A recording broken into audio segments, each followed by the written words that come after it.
Hello guys, welcome to Throne Academy. நம்ம இன்னைக்கு இந்த வீடியோ பதிவில் டிசம்பர் 19, 20, 21 இந்த 3 நாட்களுக்கும் தேவையான கரண்ட் அஃபேர்ஸ் ஃபுல்லாகவே பார்த்தலாம். எக்கச்சக்கமான நியூஸ் இருக்குங்க. ஸோ என்ன பண்ணுறீங்கன்னா பேனா நோட்டு பக்கத்திலே வச்சுங்க, எழுதிட்டே வாங்க, வேறு ஆப்ஷனே கிடையாது. பாருங்கள், ஆர் வெங்கடாச்சலபதிக்கு சாகித்ய அகாடமி விருது அப்படின்னு சொல்லியிருக்காங்க. 1954ஆம் ஆண்டு அறிவிக்கப்பட்டு 1955ஆம் ஆண்டிலிருந்து சாகித்ய அகாடமி விருது கொடுக்கப்பட்டு வருகிறது. ஸோ இவர் பார்த்தீங்கன்னா ஒரு புக்கை எழுதியிருப்பார், திருநெல்வேலி எழுச்சியும் வஉசியும் 1908ஆம் ஆண்டு அப்படின்னு சொல்லிட்டு ஒரு புத்தகம் எழுதியிருப்பார். அதுக்காக தான் இந்த விருது கொடுக்கப்பட்டு இருக்குது. அப்போ நாவல் கேட்டாங்கன்னா இந்த நாவல் சொல்லிட்டு எழுதுங்க. ஸோ அப்போ என்னன்னு கேட்கணும்னா எக்ஸ்ட்ரா பார்த்தீங்கன்னா இவர் எந்த ஊரை சேர்ந்தவர், வேலூர் மாவட்டம் குடியாத்தம், 1967 பிறந்ததுன்னு சொல்லலாம். அப்போ பாருங்கள், கொஷின் பார்த்தீங்கன்னா அவருடைய பர்த் பிளேஸும் கேட்கறதுக்கு வாய்ப்பு இருக்குது. ஸோ அதனால் வேலூர் மாவட்டம் குடியாத்தம்ன்றதை நோட் பண்ணுங்கள் போதும், வேறு எதுவும் தேவையில்லை. அடுத்தது செகண்ட் நியூஸ். மக்களை தேடி மருத்துவம், 2 கோடியாவது பயனாளியை இன்று சந்திக்கிறார் முதல்வர்னு சொல்கிறாங்க. ஸோ மக்களை தேடி மருத்துவம் 2021 ஆகஸ்ட் 5ஆம் தேதி பார்த்திங்கன்னா முதல்வர் தொடங்கி வைத்தார். எங்கே தொடங்கி வைத்தார்னா கிருஷ்ணகிரி மாவட்டங்க. கிருஷ்ணகிரியில் சமணப்பள்ளி அப்படின்னு சொல்லக்கூடிய இடத்துல தான் மக்களை தேடி மருத்துவம்ன்றது தொடங்கி வைக்கப்பட்டது அப்படின்னு சொல்கிறாங்க. ஸோ இப்போது கொஷின் கேட்டாங்கன்னா எத்தனை கோடி பயனாளர்கள் இருக்காங்கன்னா 2 கோடி இருக்காங்கன்றதை சொல்லுங்க போதுங்க. அடுத்தது இது ஜாகிரஃபியில் கவர் ஆகுங்க. 85% சூரிய மின்சக்தியை பயன்படுத்தும் வண்டலூர் உயிரியல் பூங்கா அப்படின்னு சொல்லியிருக்காங்க. அப்போ பாருங்கள், சூரிய சக்தியை கிட்டத்தட்ட 85% பயன்படுத்தும். அப்போது முதல் பூங்கா இது தாங்க இந்தியாவிலே. இது எல்லாமே பார்த்திங்கன்னா கரண்ட் யூஸ் பண்ணுறாங்க, ஆனால் சூரிய சக்தியை 85% பயன்படுத்தும் பூங்கான்னு பார்த்திங்கன்னா இதுன்னு சொல்கிறாங்க. ஸோ இப்போ எக்ஸ்ட்ரா டேட்டா பாருங்கள். 2023 எடுக்கப்பட்ட கணக்கெடுப்பின்படி தமிழகத்தில் 1031 வரையாடுகள், தமிழகம் மற்றும் கேரளா பகுதிகளில் 1858 வரையாடுகள் கணக்கெடுக்கப்பட்டதுன்னு சொல்கிறாங்க. ஸோ இது மட்டும் நோட் பண்ணுங்கள் போதும். ஸோ வரையாடுகள் பார்த்திங்கன்னா கணக்கெடுப்பு நடத்தப்பட்டது அப்படின்னு சொல்லியிருக்காங்க. அடுத்தது ஸோ உங்களுக்கு நான் முதல் கேள்வி கேட்டலாமா? வரையாடுகள் தினம் அப்படின்னா எந்த டேட்டுன்றதை கமெண்ட் செக்ஷனில் மறக்காமல் கமெண்ட் பண்ணிடுங்க. அடுத்தது நான் முதல்வன் திட்டத்துக்கு அகில இந்திய அளவில் பாராட்டுன்னு சொல்லியிருக்காங்க. இப்போ நான் முதல்வன் திட்டமும் ரொம்ப ஃபேமஸில் இருக்குது, ஆல்ரெடி அந்த கொஷின் கேட்டுட்டேன். அடுத்தது சிறுபான்மையினருக்கு திமுக என்றென்றும் அரண் அப்படின்னு சொல்லிட்டு கொடுத்துருக்காங்க. ஸோ சிறுபான்மையினர்லேருந்து இப்போ ஆரம்பிக்கலாமா? ஃபஸ்ட்டு 1 by 1 எழுதுங்க, இது பாலிட்டியில் கவர் ஆகுங்க. கருணாநிதி ஆட்சி காலத்தில் 1989 சிறுபான்மையினர் நல ஆணையம் அமைக்கப்பட்டது. அப்போ சிறுபான்மையினர் நல ஆணையம் எப்போ அமைக்கப்பட்டது? 1989. 1990 சிறுபான்மையினர் நலக்குழு அமைக்கப்பட்டது. நல ஆணையம் வேறு, நலக்குழு வேறு 1990. அதுக்கப்புறம் பாருங்கள், 1990 தமிழ்நாடு சிறுபான்மையினர் பொருளாதார மேம்பாட்டுக் கழகம் அமைக்கப்படுது. ஸோ அதே மாதிரி பார்த்திங்கன்னா 1 by 1 பண்ணிட்டு கடைசியாக 2007 பிற்படுத்தப்பட்டோர் பட்டியலில் இஸ்லாமியர்களுக்கு 3.5% இடஒதுக்கீடு அளிக்கப்பட்டது அப்படின்னு சொல்லிட்டு கொடுத்துருக்காங்க. 2010 சிறுபான்மையினர் ஆணைய சட்டம் திட்டங்களும் நிறைவேற்றப்பட்டிருக்கு. இது எல்லாமே எங்கே கவர் ஆகுதுன்னா உங்களுக்கு பாலிட்டியில் கவர் ஆகுது. ஸோ என்ன பண்ணுறீங்கன்னா நோட் பண்ணுங்கள். ஸோ இந்த டேட்டாஸ் மட்டும் நோட் பண்ணால் போதுங்க. ஸோ கரண்ட் அஃபேர்ஸ் என்ன பண்ணலாம்னா பிரித்து நம்ம பார்த்துடலாம். ஸோ அடுத்தது வீடுதோறும் மின் உற்பத்தி அப்படின்னு சொல்லிட்டு கொடுத்துருக்காங்க. ஸோ இது ரினியூவபிள் எனர்ஜின்னு சொல்லிட்டு ஜியாகிரஃபியில் கவர் ஆகுதுங்க.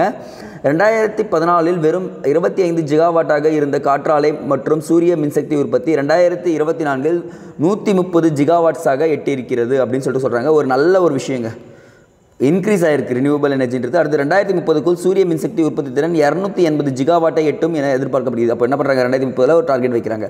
ஸோ மேபி கேட்கலாமா எவ்வளோ எட்டிருக்குன்னு சொல்லிட்டு கொஷின் கேட்டாலும் என்ன பண்ணோட நியூமெரிக்கலில் கேட்க ஆரம்பிச்சிட்டாங்க. ஸோ எதுவும் கொஷினாக வந்துச்சுனாலும் மிஸ் பண்ணுறக்கூடாதுங்க. அடுத்தது ஸோ இங்கேயே கொடுத்துருக்காங்க பாருங்கள், பிரதமரின் வீட்டு வசதி திட்டம் பிரதம மந்திரி ஆவாஸ் யோஜனா அப்படின்ற ஒரு திட்டத்தின் மூலமாக என்ன பண்ணுறாங்க பார்த்தீங்கன்னா இலவசமாக வீடு காட்டப்படும், அந்த மின் தகடுகளும் என்ன பண்ணுறது நிறுவப்படும் சொல்லியிருக்காங்க. ஸோ இதுவும் ஒரு நல்ல ஸ்கீம்க்கு நோட் பண்ணுவீங்க. இது ஆல்ரெடி நம்ம நிறைய டைம் பார்த்தாலும் ஸ்கிப் பண்ணிக்கலாம். அடுத்தது இன்றைக்கான குரல் பார்த்துடலாமா? ஆக்கம் அதர்வினாய் செல்லும் அசைவிலா ஊக்கம் உடையாய் நுழை அப்படின்னு இருக்காங்க. என்ன சொல்கிறாங்கன்னா, யார் ஒருத்தன்கிட்ட சோர்வு இல்லாத ஊக்கம் இருந்துச்சோ அந்த ஆக்கமானது அவன் இடத்திற்கு வழி கேட்டு கொண்டு போகுமா.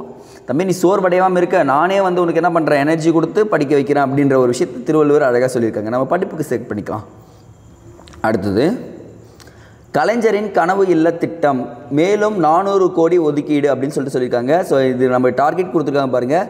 குடிசை இல்லாத தமிழ்நாடு என்ற இலக்கை அடையும் வகையில் 2030ஆம் ஆண்டுக்குள் 8 லட்சம் குடிசை வீடுகளுக்கு பதிலாக கலைஞரின் கனவு இல்ல திட்டத்தை என்ன பண்ணுறாங்க, கான்கிரீட் வீடுகள் கட்டித்தரப்படும் அப்படின்னு சொல்கிறாங்க. ஸோ எக்ஸாம்பிள் இது ஆல்ரெடி கேட்டிருக்காங்க, என்ன வீடுகள்னு சொல்லிட்டு கான்கிரீட் வீடுகள் எந்த ஆண்டுக்குள்னு கேட்டாங்கன்னா 2030ஆம் ஆண்டுக்குள் 8 லட்சம் வீடுகள். நோட் பண்ணுங்கள். ஸோ இதனுடைய நிதி ஒதுக்கீடுன்றது கொடுத்துருக்காங்க. அந்த இப்போ ரீசெண்டாக சேஞ்ச் ஆகிருக்கு.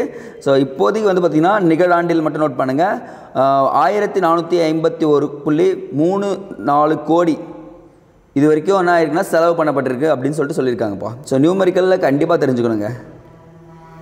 அடுத்தது ஸோ கிரிட்டிக் நியூஸ் விட்டுலாம் இங்கே கொடுத்துருக்காங்க பாருங்கள்,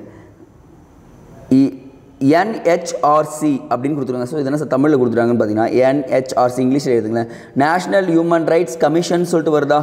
ஸோ இதுக்கு முன்னாடி இருந்தவர் பார்த்தீங்கன்னா அருண்குமார் மிஸ்ரா அப்படின்றவர் இருந்தார். அவர் 2021 என்ன பண்ணிட்டார் பார்த்தீங்கன்னா நியமிக்கப்பட்டு போயிட்டார். அதுக்கப்புறம் இடைக்கால தலைவராக ஒருத்தர் இருந்தாங்க, விஜயபாரதி சஹானி அப்படின்றவங்க இருந்திருக்காங்க. ஸோ இவங்களும் என்ன பண்ணுறாங்க பார்த்தீங்கன்னா தற்காலிக தலைவராக செயல்பட்டுருக்காங்க. இப்போ என்ன பண்ணணும்னா நேஷ்னல் ஹியூமன் ரைட்ஸ் கமிஷனுக்கு ஒரு தலைவரை தேர்ந்தெடுக்கணும். அதுக்கு குழுக்கள் இருக்கும் பார்த்தீங்களா, பரிந்துரைக்கும் குழு, அது 6 பேர் கொண்ட குழு இருப்பாங்க. அதில் யார் யாரெல்லாம் இருக்காங்க பாருங்கள், மக்களவைத் தலைவர், உள்துறை அமைச்சர், மக்களவை எதிர்க்கட்சி தலைவர், மாநிலங்களவை எதிர்க்கட்சி தலைவர் மற்றும் மாநிலங்களவை துணைத் தலைவர் அப்படின்னு சொல்லிட்டு இருக்காங்க. கடைசியாக வந்து பார்த்திங்கன்னா பிரதமர் இருப்பாருங்க.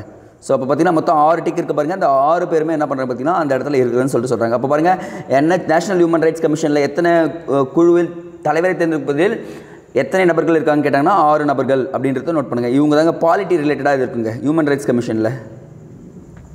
ஸோ நெக்ஸ்ட் ஒன், ஸோ இதெல்லாம் வேண்டாம், ஸ்கிப் பண்ணிக்கலாம். ஸோ 20க்கான நியூஸ் பார்க்குறேங்க. அடுத்தது ஸோ இதில் வந்து ஒரு டேயில் வந்து பார்த்திங்கன்னா அதிகமாக இருக்கும், இன்னொரு டேயில் கம்மியாக இருக்கும். ஸோ நம்ம என்ன பண்ணலாம் பார்த்திங்கன்னா அதிகமானதை பார்த்துட்டோம், கம்மியானது செம்ம ஸ்பீடாகவே பார்த்துடலாங்க. ஸோ இம்பார்ட்டன்ட் தூத்துக்குடியில் ஒரு விஷயம் கொடுத்துருப்பாங்க.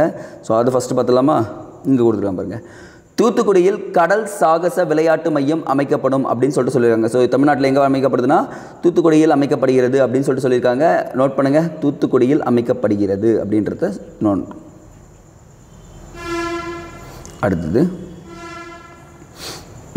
ஓகேங்க, ஊழல் என்னும் நச்சு மரம் அப்படின்னு சொல்லிட்டு கொடுத்துருக்காங்க. இது வந்து பார்த்திங்கன்னா பாலிட்டியில் ஜிகே அண்ட் கரண்ட் அஃபேர்ஸில் கவர் ஆகுதுங்க. இங்கே கொடுத்துருக்காங்க பாருங்கள், ஊழல் நிலையில் ஊழல் அறிக்கையை வந்து பார்த்திங்கன்னா எல்லா நாடுமே வெளியிடுறாங்க. ஸோ இதில் என்ன பண்ணுறாங்கன்னா ஊழல் நிலையில் மொத்தம் 180 நாடுகள் இருக்குது. இந்தியா 93வது இடத்துல இருக்குங்க. ஊழல் பட்டியலில் எத்தனாவது எடுத்துருக்காங்கன்னா 93வது இடத்துல இருக்குது. இந்த ஊழல் கண்காணிக்க டிரான்ஸ்பரன்சி இன்டர்நேஷ்னல் மூலம் இவங்க தான் வந்து பார்த்திங்கன்னா இந்த ஊழலை வெளியிடுறாங்க. ஊழல் பட்டியல் நாடுகளை வெளியிடுறது இவங்க தான். ஸோ நம்ம இந்தியா வந்து பார்த்திங்கன்னா உலகம் எங்கும் பாருங்களேன், உலகமெங்கும் ஊழல் ஒழிப்பு நாள் ஆண்டுதோறும் டிசம்பர் 9ஆம் தேதி கடைபிடிக்கப்படுகிறது. அப்போது கரப்ஷன் டே வந்து பார்த்திங்கன்னா வேர்ல்டு கரப்ஷன் டே December 9 சொல்கிறாங்க. ஸோ இதுக்கு எதிராக பாலிட்டியில் நமக்கு என்ன இருக்குன்னு பார்த்தீங்கன்னா ஊழல் தடுப்பு சட்டம் 1988 அப்படின்ற போனப்பட்டிருக்கு. ஸோ இதுக்காகவே வந்து பார்த்திங்கன்னா நிறைய திருத்தங்களும் கொண்டு வந்துட்டுருக்காங்க.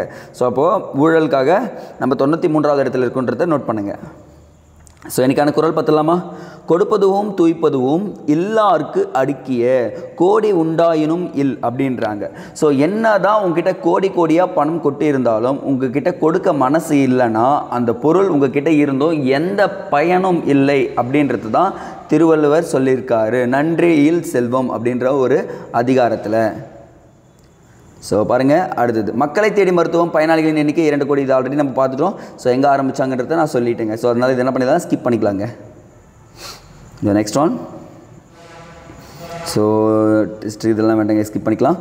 ஸோ அப்படியே பார்த்தீங்கன்னா டிசம்பர் 21க்கான நடப்பு நிகழ்வுகளில் ஃபர்ஸ்ட் நியூஸ், புதிய பாரத எழுத்தறிவு திட்டம் கல்லூரிகளுக்கு UGC அறிவுறுத்தல் அப்படின்னு சொல்லிட்டு சொல்கிறாங்க. ஸோ இந்த திட்டம் எப்போ அறிவிக்கப்பட்டதுன்னு பார்த்தீங்கன்னா புதிய பாரத எழுத்தறிவு திட்டம் 2022ஆம் ஆண்டு அறிமுகம் செய்யப்பட்டது. அப்போ பாருங்கள், இதில் 2 கொஷின் இருக்குது. தேசிய கல்விக் கொள்கை 2020 அடிப்படையில் நடைமுறைப்படுத்தப்பட்டு 2027க்குள் 5 கோடி பேருக்கு கல்வி கற்பிக்க இலக்கு நிர்ணயிக்கப்பட்டுள்ளது அப்படின்னு சொல்லிட்டு சொல்கிறாங்க. ஸோ இப்போ பார்த்தீங்கன்னா எழுத்தறிவுன்றது மிகப்பெரிய ஒரு ட்ராபேக்காக இருக்குது. அதுவும் முக்கியமாக 15 வயதுக்கு மேற்பட்டவர்களுக்கு என்ன பண்ணுறாங்க பார்த்தீங்கன்னா தன்னார்வலர்கள் உதவுறாங்கன்னு சொல்லிட்டு சொல்லியிருக்காங்க. ஸோ இதில் நம்ம 3 கொஷின் எடுத்துக்கலாம். இது வந்து பார்த்திங்கன்னா தொடங்கப்பட்ட ஆண்டு, தேசிய கல்விக் கொள்கை ஆண்டு, இலக்கு வந்து பார்த்திங்கன்னா 2027 5 கோடி பேர் அப்படின்னு சொல்லிட்டு இலக்கு நிர்ணயிச்சிருக்காங்க. இது ஒரு நல்ல விஷயங்க. அடுத்தது, ஸோ இதெல்லாம் ஸ்கிப் பண்ணிக்கலாம், இங்கெல்லாம் இல்லைங்க நியூஸு. ஸோ டேரெக்டாக ஐ திங்க் குரல் வந்துடும் நினைக்கிறேன். இன்னைக்கான குரல்,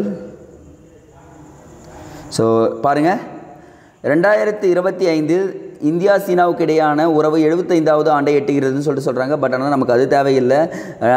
சீனாவில் நடக்க இருக்கும் ஷாங்காய் மாநாடு அப்படின்னு சொல்லுவாங்க. ஷாங்காய் கோஆப்ரேஷன் ஆர்கனைசேஷன் எங்கே நடக்க போகுதுன்னா சீனாவில் நடக்க போகுது. இது வந்து பார்த்திங்கன்னா பிரதமர் மோடி கலந்து கொள்ள போகிறார் அப்படின்னு சொல்கிறாங்க. அப்போ 2025 எங்கே நடக்க போகுதுன்னு பார்த்தீங்கன்னா வெயிட் பண்ணுங்கள், அது சொல்லிடுறேன். அப்போ சீனாவில் நடக்க போகுது அப்படின்றத இங்கே குறிப்பிட்டிருக்காங்க. ஸோ இது மட்டும் நோட் பண்ணுங்கள். அடுத்தது இன்னைக்கான குறள் பாருங்கள். செய்தற்கு அரிய யாவுல நட்பின் அதுபோல் வினைக்கு அரிய யாவுல காப்பு அப்படின்னு சொல்லியிருக்காங்க. அப்போது நட்பை போல் செய்து கொள்வதற்கு அருமையானவை எதுவுமே கிடையாதுங்க. நட்பு தாங்க ஒருத்தனுக்கு அரண்.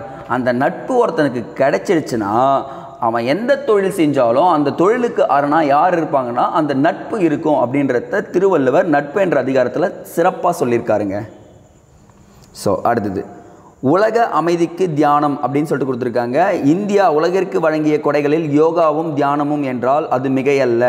ஐநா சபை யோகாவை அங்கீகரித்து போலவே சர்வதேச தியான தினத்தை டிசம்பர் 1 நாளை அறிவித்துள்ளது அப்படின்னு சொல்லிட்டு சொல்கிறாங்க. பாருங்கள், எக்ஸாம்பிள் கேட்கக்கூடியது. சர்வதேச யோகா தினம் கேட்டாங்கன்னா ஜூன் 21 இது ஆல்ரெடி கொஷினாக கேட்டிருக்காங்க. இப்போ தியான தினம் கேட்டாங்கன்னா டிசம்பர் 21. ஸோ எக்ஸாக்டாக வந்து பார்த்திங்கன்னா இந்த நம்ம பார்த்துருப்போம் tropic of cancer, tropic of கேப்ரிகான்னு சொல்லிட்டு ஜியோகிரஃபியில் படிச்சிருப்பீங்க. ஸோ அதை அப்படியே அப்ளை பண்ணிங்கன்னா இது வந்துருங்க. நெக்ஸ்ட் ஒன், பிரதமர் மோடி இன்று குவைத் பயணம் அப்படின்னு சொல்லிட்டு கொடுத்துருக்காங்க. பட் நமக்கு டிஎன்பிசி ரிலேட்டட் என்ன முக்கியம் பார்த்தீங்கன்னா இந்தியாவுக்கு அதிக கச்சா எண்ணெய் ஏற்றுமதி செய்யும் நாடுகள் பட்டியலில் குவைத் 6வது இடத்துல இருக்குங்க. குவைத் எந்த இடத்துல இருக்குது? 6வது இடத்துல இருக்கிறது அப்படின்றத நோட் பண்ணுங்கள். ஏன்னா வச்சுக்கோங்களேன், உங்களுக்கு எலிமினேஷன் மெத்தடில் கேட்டாங்கன்னா முதல் இடத்துல இருக்குன்னு கேட்டாங்கன்னா கிடையவே கிடையாது. அப்போ குவைத்தை நீங்கள் எலிமினேஷன் பண்ணிடலாம். அதுக்காக தான் இது சொல்லியிருக்கேங்க. ஸோ இது வந்து பார்த்திங்கன்னா எக்கனாமிக்ஸ்லையும் கவர் ஆகுங்க.